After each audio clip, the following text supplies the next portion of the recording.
listening to the Video Game and Nerd Trivia Podcast with Tony D. Video Game and Nerd Trivia Podcast, your episodic dose of trivia covering all things video games and nerdy.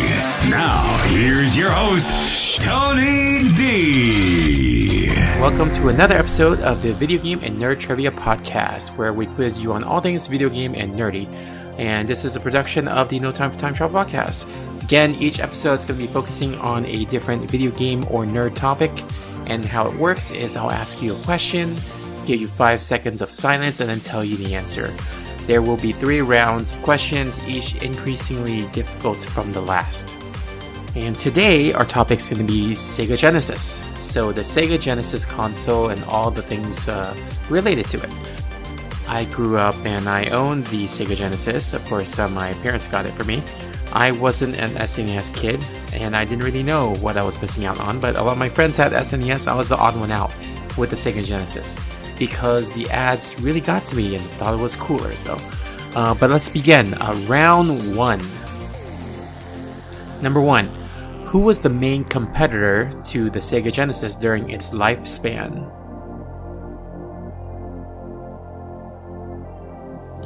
That's the SNES. I actually just said it earlier in the intro. Number 2. How many bits was the Sega Genesis?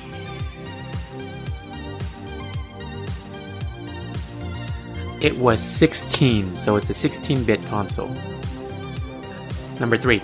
The Sega Genesis had a cartridge peripheral that would increase its bit size. What was that called? That was the Sega 32X. Number 4. What was the name of the generally accepted Sega Genesis mascot?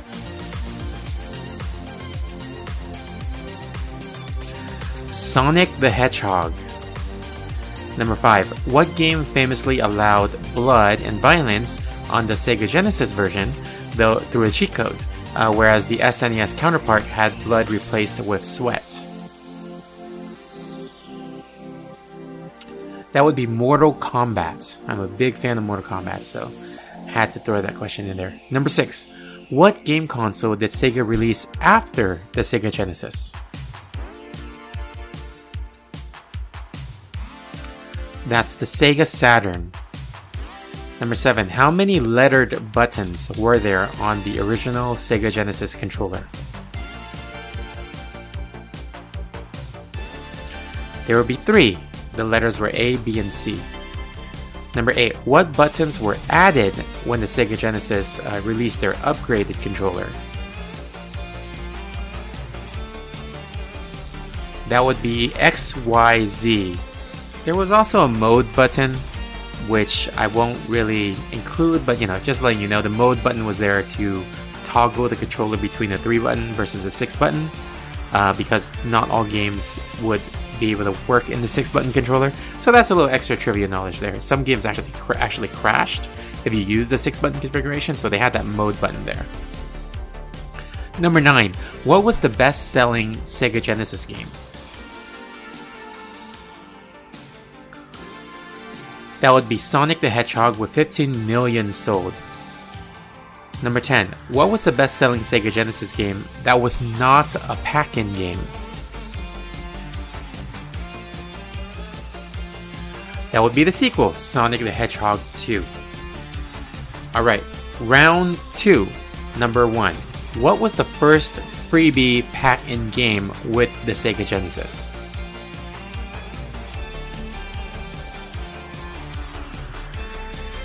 So you would think it's Sonic, but that's not really the case. It's actually Altered Beast. It wasn't until later that Sonic became a pack-in. So number 2. What was the Sega Genesis known as in Japan?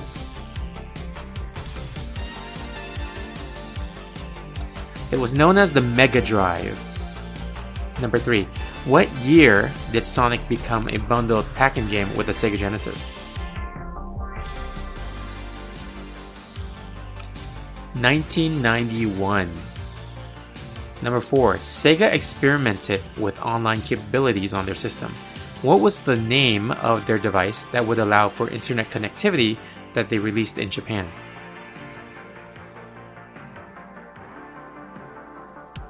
The Mega Modem. So later on, they would have the Sega channel be available through the US through a cable TV provider. But in Japan, they used the Mega Modem. Number 5. Who was Sega's mascot before Sonic the Hedgehog?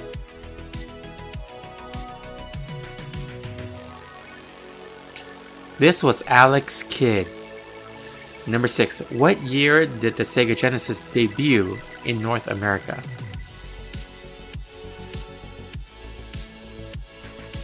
(1989). Number 7. What was the name of the optical drive peripheral for the Sega Genesis? That was the Sega CD. Number 8. What was the name of the controversial violent game released on the Sega CD with full motion video?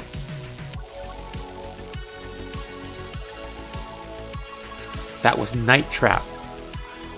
Number 9. What was the marketing tagline for the Sega Genesis? That was Genesis does what Nintendo don't. I remember this tagline because it just made it sound so cool. And actually, looking back on it, it seemed very ballsy to do that and actually call out your competitor by name. I don't think people do that anymore. Number 10. What year was the Sega Genesis discontinued in the US?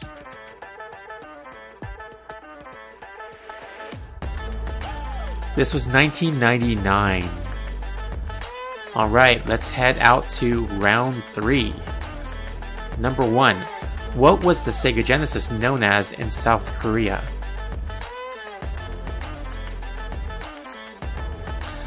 Alright, this one's weird. It was the Super Game Boy, Super GAM*BOY, and then later it became the Super Aladdin Boy. I have no idea why they named it that way. It just seems so weird. So Super Game Boy, not Super Game Boy, and then Super Aladdin Boy.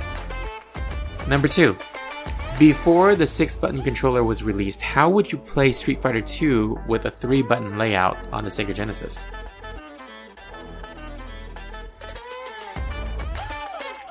So A, B, and C would be light punch, medium punch, and hard punch, and then when you press the start button, it toggles it to like light kick, medium kick, and hard kick. So the start button was to toggle between the two, and there was no way to pause the game.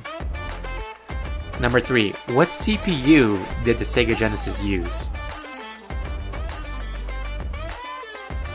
It used the Motorola 68000, which interestingly, it was also what powered the Apple Lisa and Macintosh.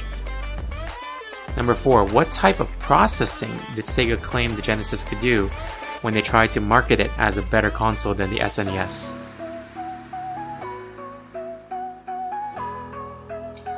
So they marketed what's called blast processing, which in the lifespan of the Sega Genesis, no game really ever used that, but it was like a way to bypass the CPU and just use the RAM directly. It's not fake, it actually exists, but no game really used that during the lifespan. And only like the last couple years people started finding out that capability. Number 5. What gaming company released cartridges with a yellow tab on the side for the Sega Genesis?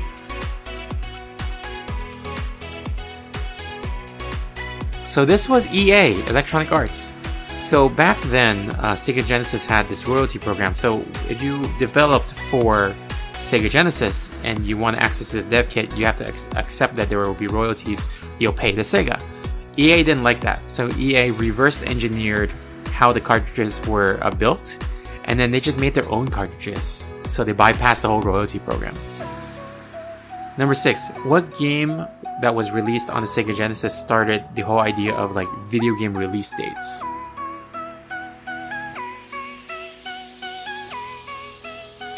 This was Sonic the Hedgehog 2.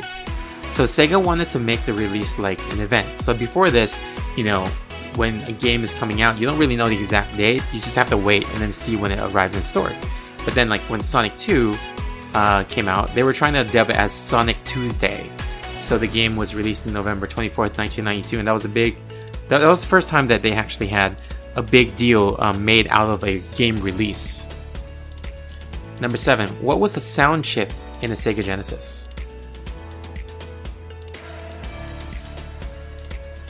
So this was the Zilog Z80, which was interesting because that's the same sound chip they used in the Game Boy. Number 8. What did Sega base the Genesis appearance on?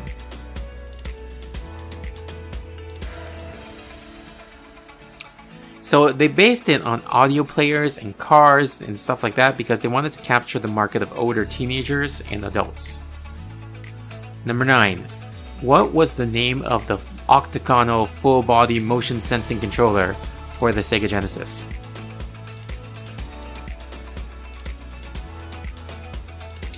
This was called the Sega Activator.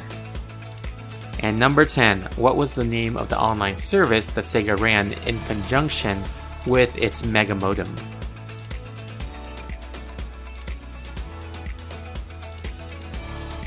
This was Sega MegaNet or the Network System.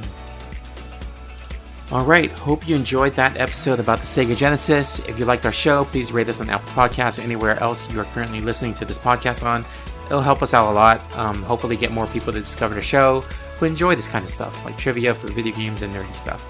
You can send us a message on Twitter or visit our website.